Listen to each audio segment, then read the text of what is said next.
दोस्तों, SP madam, जो अपराधियों के लिए खौफ और मासूमों के लिए ममता का चेहरा थी, एक दिन साधारण साड़ी पहनकर अपनी गाड़ी से एक गांव के केस पर जा रही थी।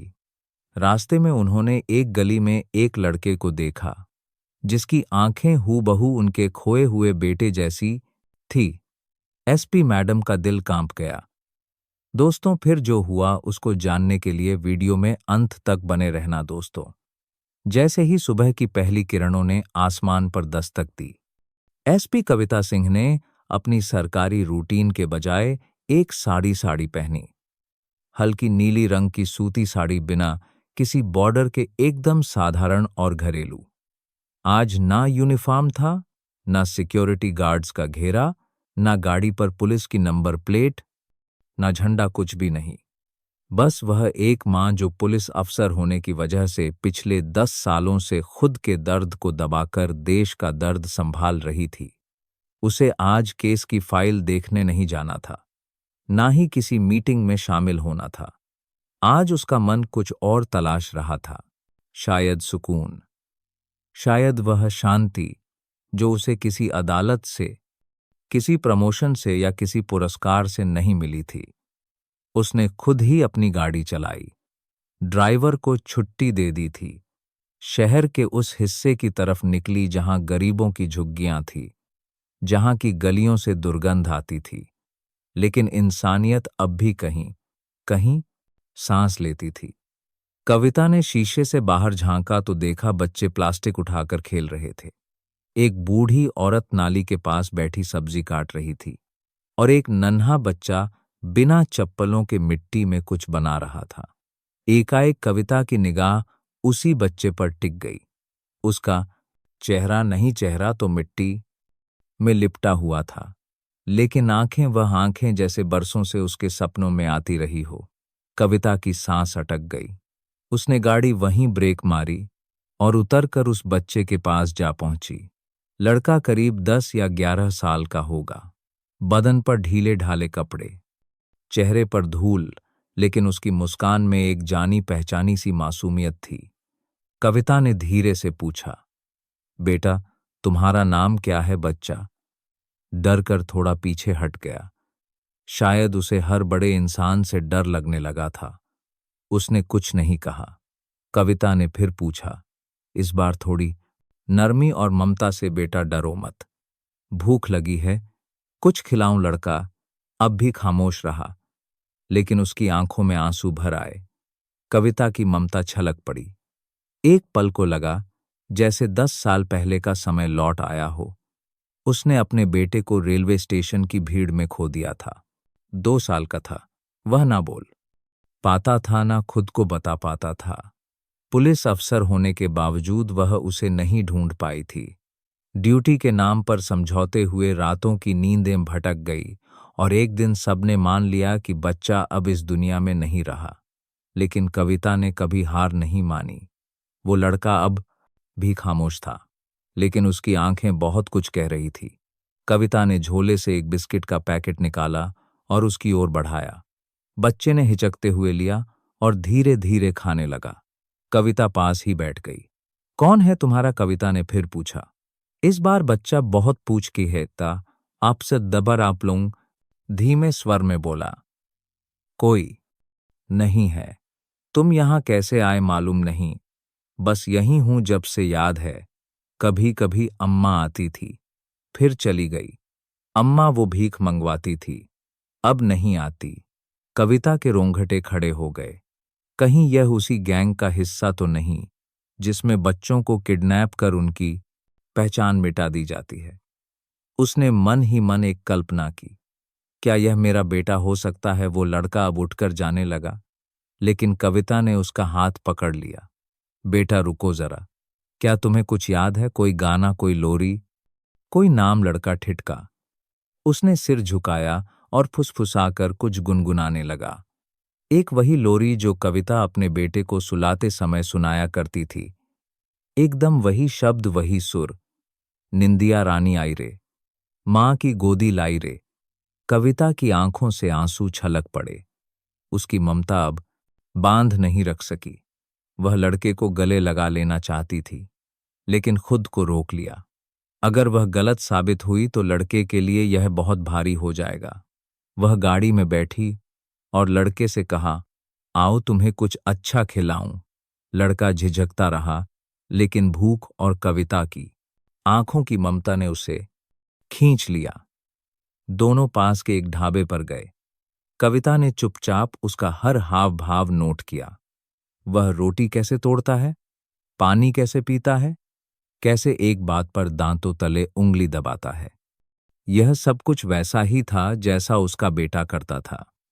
कविता ने तय कर लिया कि वह इस बच्चे की पहचान जानकर रहेगी, लेकिन वह अब अफसर नहीं, सिर्फ एक मां बनकर यह लड़ाई लड़ेगी। वह उसे अपने साथ ले आई। जब रात में लड़का सोया तो कविता देर रात तक उसकी पुरानी तस्वीरें निकालकर उसे देखती रही, शक और यकीन के बीच झूलती रही। अगली सुबह उसने डीएनए टेस्ट का सैंपल ले लिया, बिना उसे बताए। रात की वह घड़ी जब सारा शहर अपने अपने दुख, थकान और कहानियों के साथ नींद में डूब चुका था, कविता की आंखों में नींद कोसों दूर थी। वह अपने बिस्तर के एक कोने में बैठी थी। गोदी में बच्चे की बचपन की तस्वीरें थी जो उसने आज फिर से देखने के लिए अलमारी के सबसे पीछे से निकाली थी। हर तस्वीर, हर मुस्कान, हर आंखें, हर लकीरें उसके दिल में किसी भूले हुए संगीत की तरह गूंज रही थी। यह संगीत कोई और नहीं बल्कि उसके अपने मातृत्व की धड़कन थी जो अब तक दब चुकी थी, मर नहीं पाई थी। उसने बार बार अपने मन को समझाया था कि वह सिर्फ शक कर रही है। हर आंखें एक जैसी नहीं होती, हर लोरी हर किसी को याद नहीं रहती, और हर आदत का मतलब यह नहीं होता कि वह उसका ही बच्चा हो। लेकिन माँ का दिल कोई लॉजिक नहीं देखता। माँ का दिल सिर्फ धड़कनों को पहचानता है। कविता अपने भीतर दो लोगों से जूझ रही थी, एक एसपी जो सबूत के बिना कोई फैसला नहीं करती, और एक माँ जो सबूत के बिना भी अपने यकीन को अंतिम मानती है। बच्चा अब एक छोटे से कमरे में आराम से सो रहा था। उसे एक नया कुर्ता दिलवाया गया था, बालों में तेल लगाया गया था, नाखून काटे गए थे, और पहली बार शायद उसने किसी साफ चादर पर नींद ली थी। सोते वक्त भी वह हल्का कांप रहा था।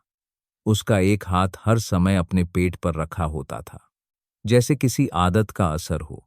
शायद वह हमेशा भूखा रहा हो। कभी कभी वह नींद में ही कुछ बड़बड़ाता था। कविता कान लगाकर सुनती रहती, एक शब्द भी पकड़ पाने की उम्मीद में, और एक बार उसने स्पष्ट सुना, मम्मा पानी। उसका शरीर जैसे जम गया। मम्मा, वह शब्द जो उसने वर्षों से किसी के मुख से अपने लिए नहीं सुना था। वह उठी, धीरे से उसके पास गई और उसका सिर सहलाने लगी। लड़का फिर से शांत हो गया। उसके माथे को छूते ही कविता को ऐसा लगा जैसे वह किसी पहचाने हुए मंदिर के द्वार को छू रही हो। एक ऐसा स्पर्श जो कहीं दूर गुम हो गया था, आज अचानक लौट आया था। सुबह तक कविता का पूरा बदन भारी हो चुका था, लेकिन उसकी आत्मा में एक नई ऊर्जा थी। आज उसे डीएनए टेस्ट की रिपोर्ट मिलने वाली थी।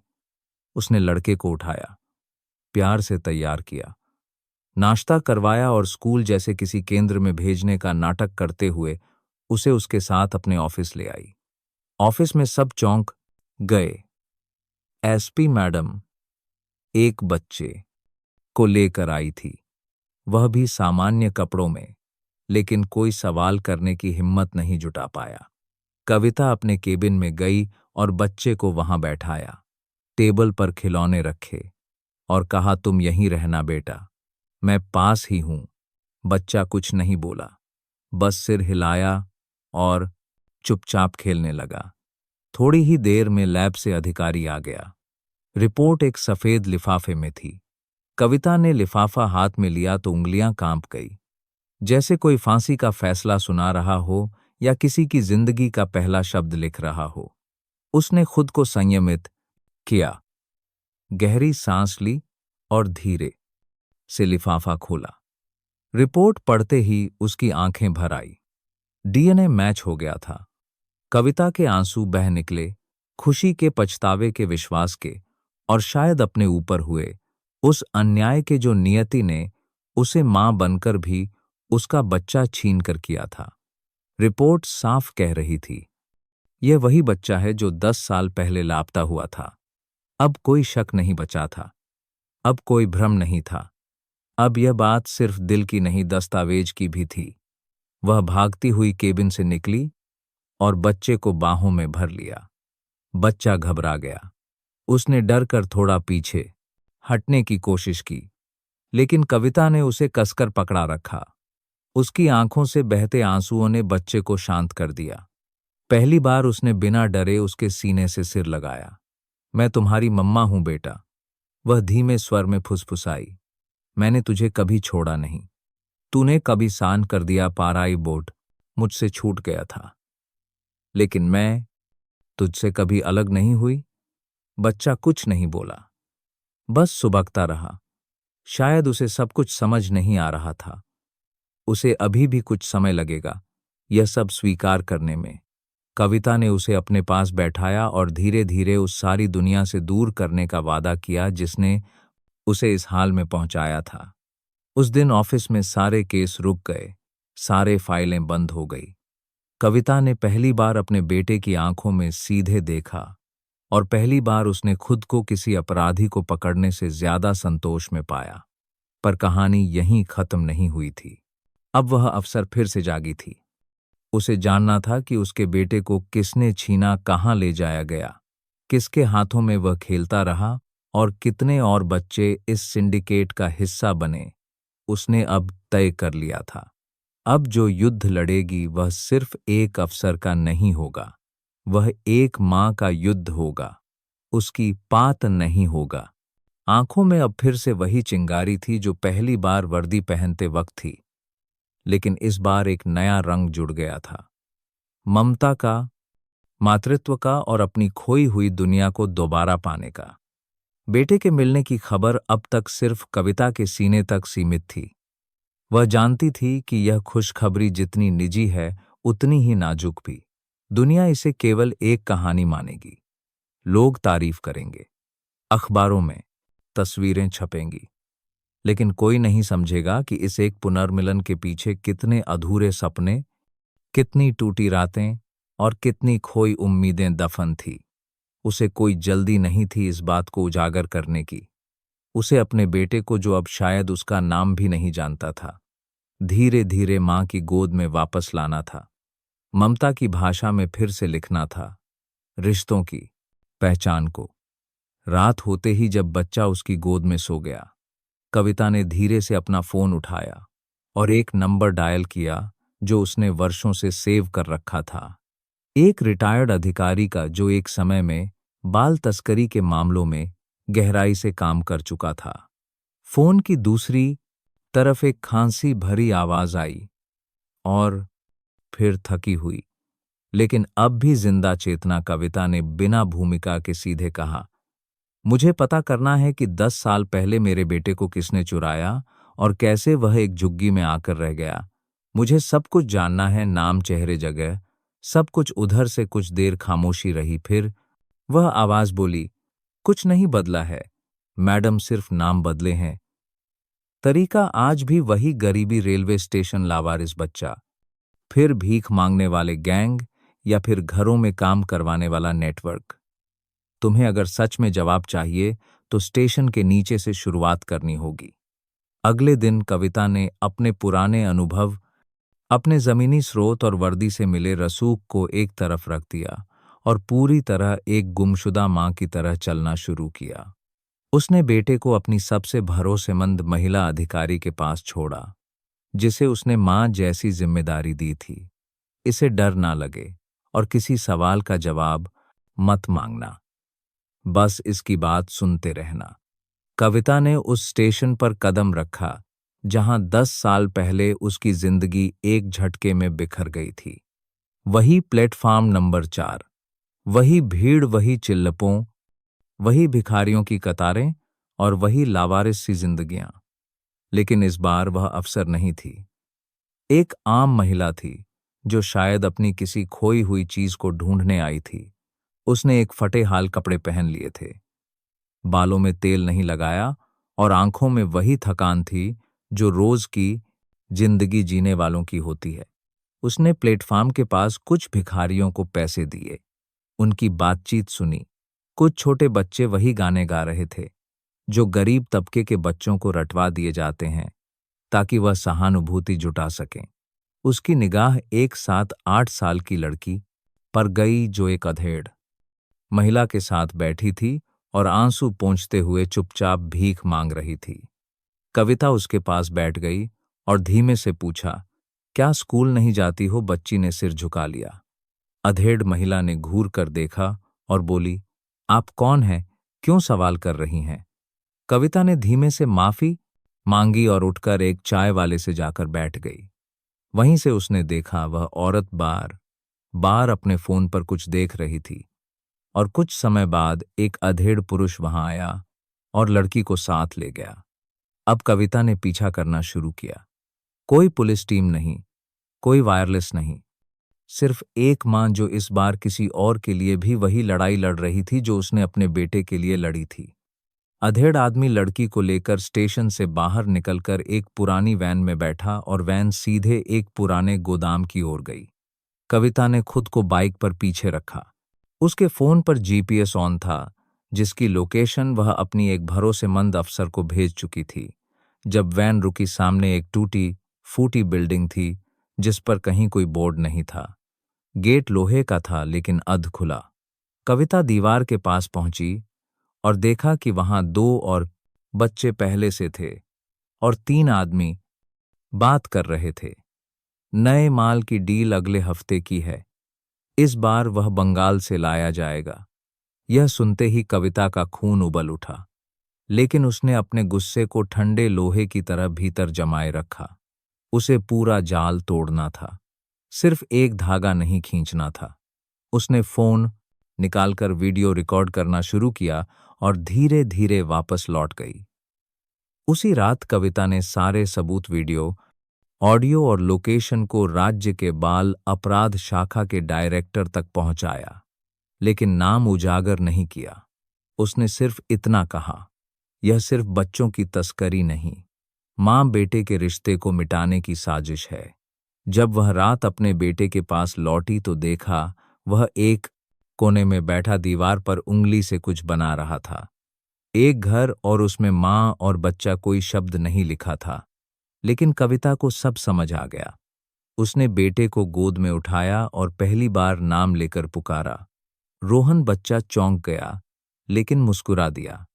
यह मुस्कान पहली बार उसके दिल से निकली थी। अब रोहन का चेहरा बदलने लगा था। अब वह डरता नहीं था बल्कि बातें करने लगा था। उसने एक दिन बताया कैसे कुछ अंकल उसे ट्रेन में ले गए थे और कैसे उन्होंने कहा था कि तेरी मम्मा चली गई, अब हम तेरे साथ हैं। उसने बताया कैसे उसे सड़कों पर छोड़कर दिया गया और कैसे हर बार उसका नाम बदल दिया जाता था, कभी राहुल, कभी गुड्डू, कभी शान। कविता जानती थी कि अब यह सिर्फ उसकी लड़ाई नहीं रही, अब यह एक मिशन है उन सब बच्चों के लिए जिनकी पहचान किसी लालच ने निगल ली, जिनकी मासूमियत को जमाने के सौदागरों ने एक कीमत में बांध दिया। उसने रोहन को सीने से लगाया और कहा, अब हम हर रोहन को उसका घर वापस दिलाएंगे। कविता की जिंदगी में अब 2 चेहरों की भूमिका शुरू हो गई थी। एक वह चेहरा था जो सुबह घर पर एक मां के रूप में रोहन के साथ मुस्कुराता था, उसकी पसंद का दूध बनाता था, किताबों में चित्र दिखाकर कहानियां सुनाता था, और जब रोहन अचानक डर कर उसकी बाहों में आकर चिपक जाता था तो मां बनकर उसके बाल सहलाता था।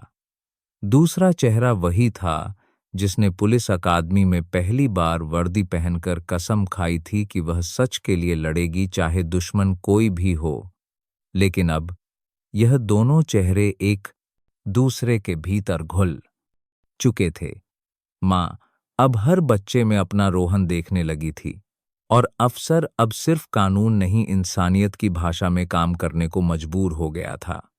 रोहन अब धीरे धीरे खुल रहा था। वह कविता को कई बार अम्मा कहकर बुला लेता था, फिर तुरंत रुक जाता था, जैसे डरता हो कि कहीं यह भी उसे छोड़ ना दे।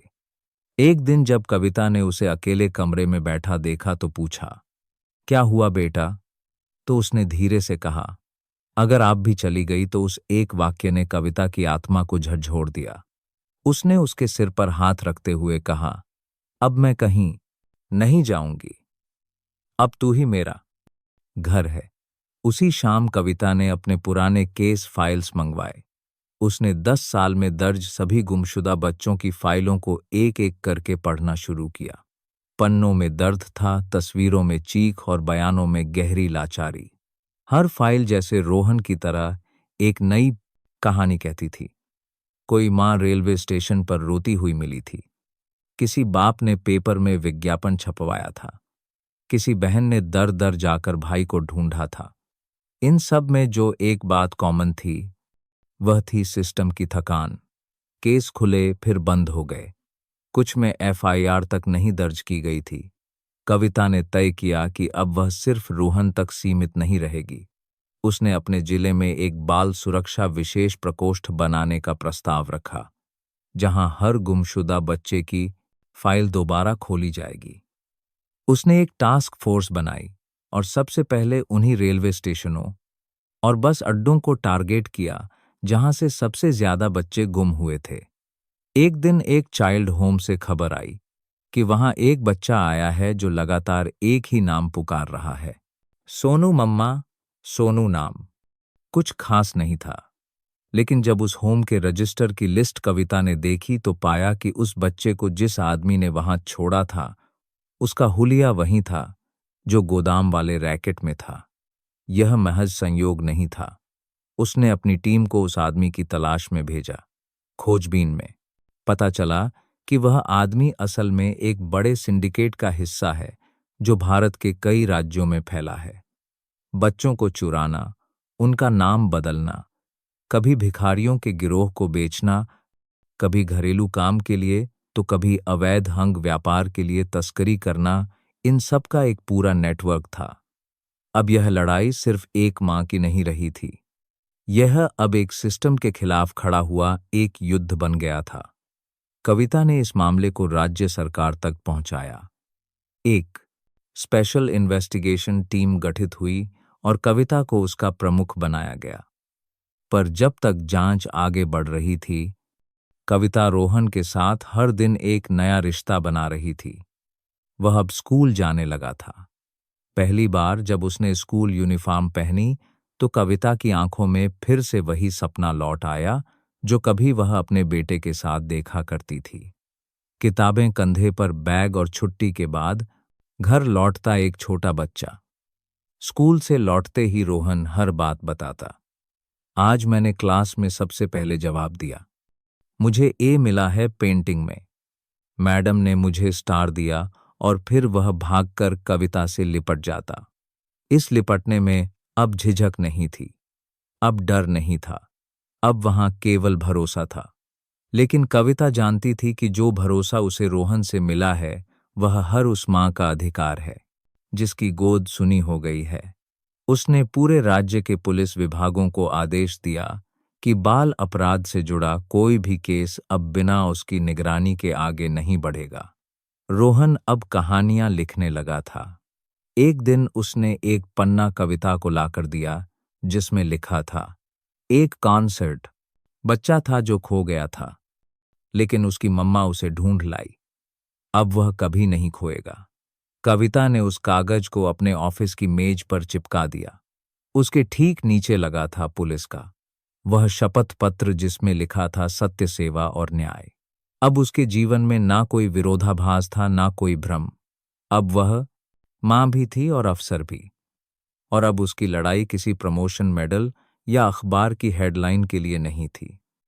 अब उसकी लड़ाई उन टूटे हुए धागों के लिए थी जिनसे मां, बेटे, बहन, भाई और इंसानियत के रिश्ते बने होते हैं। जिस सुबह सूरज अपनी पहली किरण के साथ धरती को हल्के हल्के स्पर्श कर रहा था, उस सुबह कविता सिंह की आंखों में नींद नहीं थी। वह खिड़की के पास खड़ी दूर आसमान को देख रही थी। मानो कोई जवाब ढूंढ रही हो। उसकी उंगलियां कांप रही थी, जैसे कोई अनहा डर उसके भीतर से उठ रहा हो। पर यह डर किसी अपराधी से नहीं था। यह डर उन सच्चाइयों से था जो वह जान चुकी थी और जिन्हें उजागर करना अब उसकी सबसे बड़ी जिम्मेदारी थी। पिछली रात रोहन ने उससे एक सवाल पूछा था, मम्मा, क्या जो लोग बच्चों को चुराते हैं वह पकड़े जाते हैं? कविता कुछ देर चुप रही थी, फिर उसके सिर पर हाथ फेरते हुए बोली थी, जरूर बेटा, एक दिन सब पकड़े जाते हैं। कोई भी सच से भाग नहीं सकता। लेकिन अब वह खुद जानती थी कि उस सिंडिकेट की जड़ें बहुत गहरी हैं, इतनी गहरी कि कई रसूखदार चेहरे उसमें शामिल हैं। उसने जो गोदाम पकड़ा था वह सिर्फ एक कड़ी थी। उस आदमी को गिरफ्तार करने के बाद पूछताछ में जो नाम सामने आए वे चौंका देने वाले थे। एक रिटायर्ड पुलिस अधिकारी, एक बाल सुधार गृह का संचालक, एक स्थानीय नेता और एक नामी डॉक्टर। यह सभी अलग अलग जिम्मेदारियों के साथ एक ही जाल को संभाल रहे थे। बच्चों को लाना, उनका इलाज करना, पहचान मिटाना और फिर उन्हें आगे बेचना, सब कुछ इतने व्यवस्थित ढंग से किया जाता था कि किसी को शक तक नहीं होता। कविता ने इन सभी के खिलाफ साक्ष्य जुटाने शुरू किए। उसने अपने भरोसेमंद अधिकारियों की एक अलग टीम बनाई जो बिना किसी को बताए अलग अलग शहरों में जाकर जानकारी इकट्ठा करने लगी।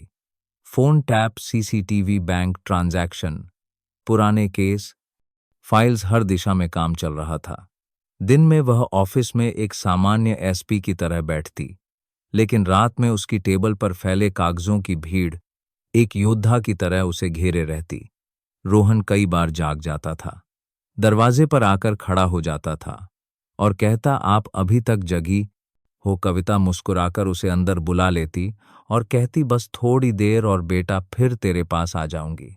एक रात जब वह फाइलों में डूबी थी, उसे एक तस्वीर हाथ लगी, एक लड़की की जो गुमशुदा थी और जो अब एक कोठे पर पाई गई थी।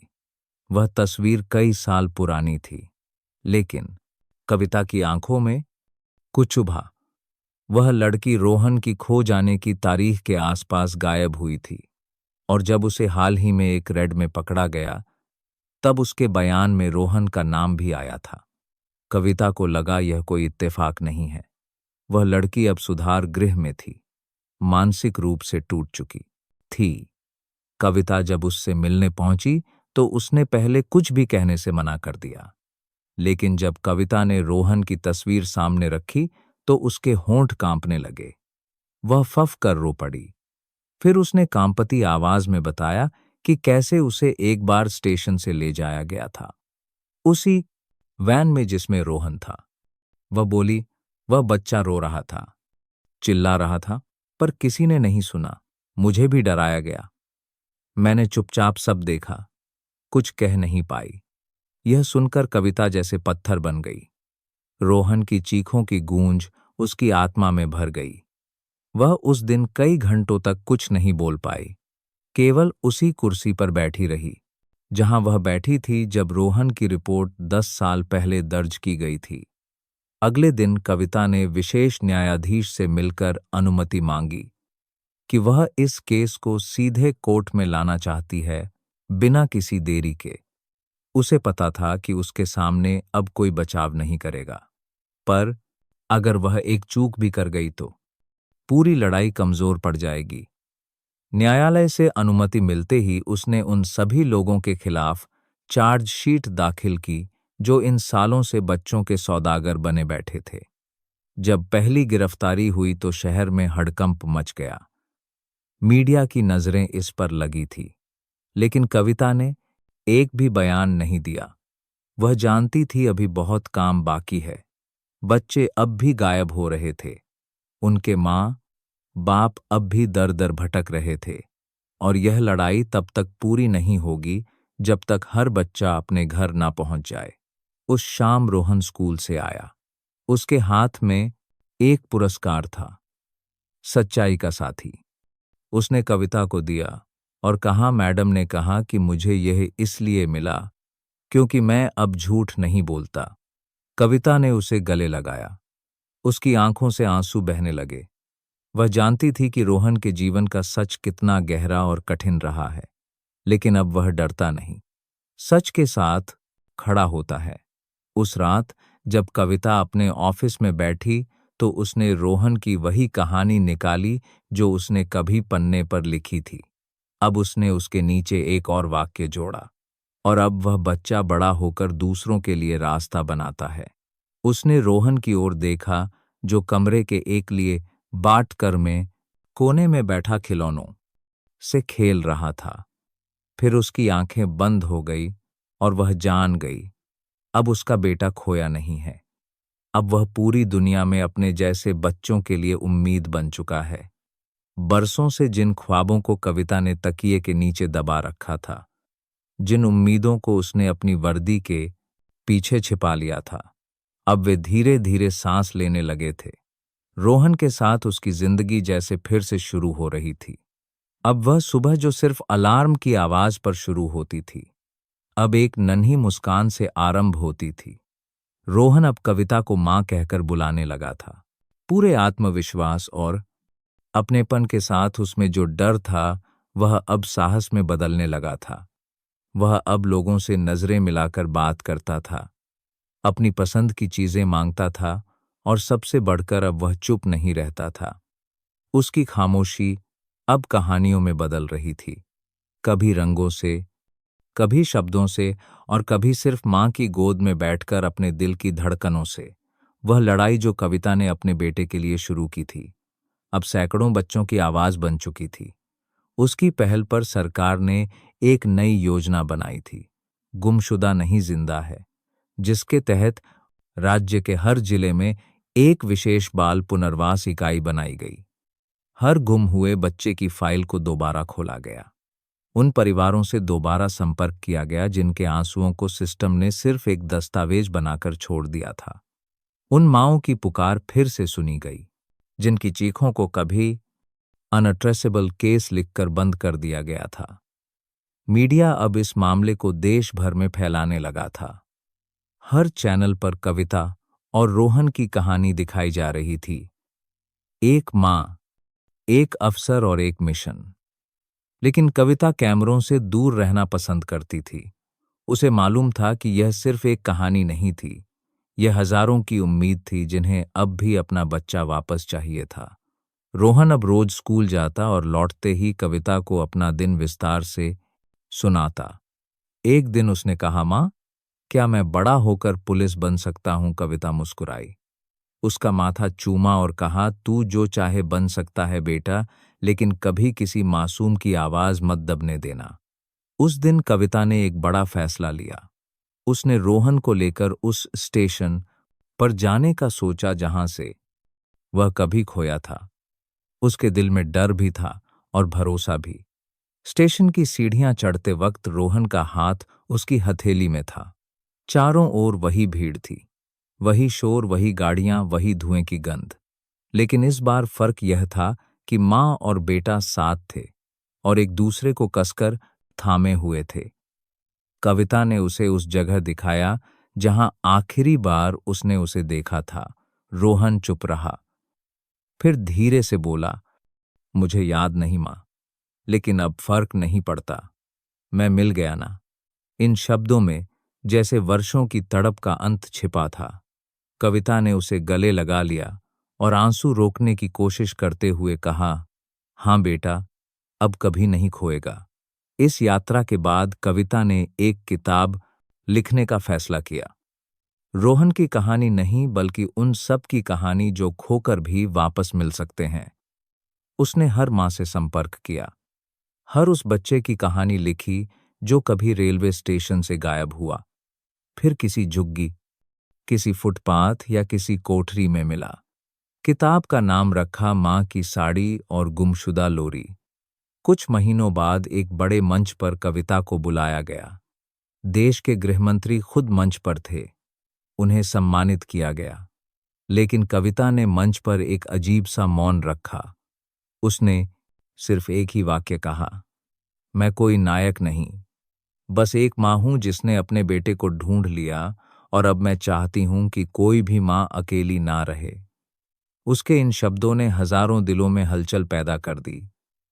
अब रोहन सिर्फ उसका बेटा नहीं था, वह सैकड़ों बच्चों की उम्मीद बन गया था। उसकी कहानी स्कूलों में पढ़ाई जाने लगी। उसका चेहरा अब सिर्फ एक बच्चे का नहीं बल्कि एक जीवित गवाही बन गया था, इस बात की कि सिस्टम चाहे जितना भी जटिल हो, एक माँ का विश्वास उससे बड़ा होता है। वर्षों बाद जब रोहन कॉलेज में था, उसने एक भाषण में कहा, मैं वह बच्चा हूं जिसे दुनिया ने खो दिया था, लेकिन मेरी माँ ने मुझे ढूंढ लिया। मैं आज जो भी हूं उसकी वजह वह लोरी है जो कभी अधूरी रह गई थी। और आज मैं हर उस बच्चे की आवाज बनना चाहता हूं जो अब भी इंतजार कर रहा है कि कोई उसकी पुकार सुने।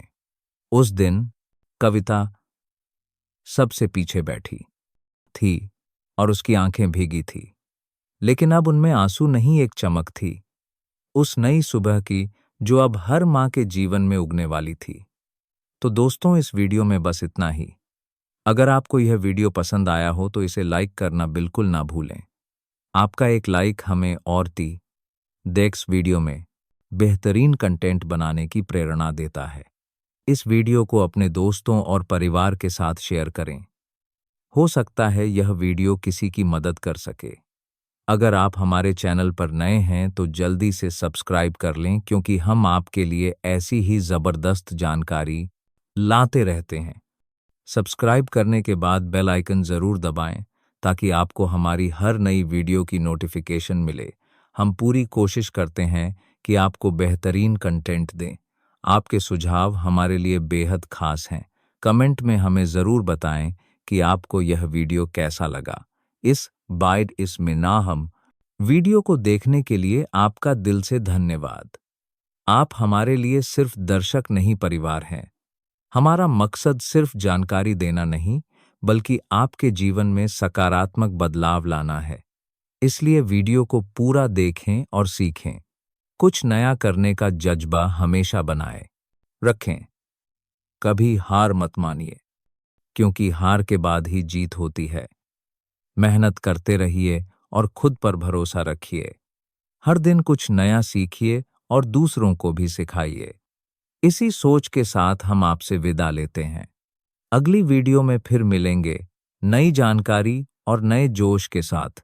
तब तक खुश रहें, सुरक्षित रहें और सीखते रहें। मिलते हैं अगली वीडियो में। जय हिंद, जय। दोस्तों, आप सब कहां से हमारी ये कहानी सुन रहे हैं? आपको आज की ये कहानी कैसी लगी? हमें कमेंट में जरूर बताइए।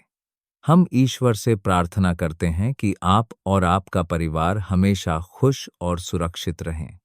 अगर आपके पास भी कोई ऐसी ही दिलचस्प कहानी है तो उसे हमारे साथ जरूर साझा करें। हमें आपकी कहानियों का इंतजार रहेगा।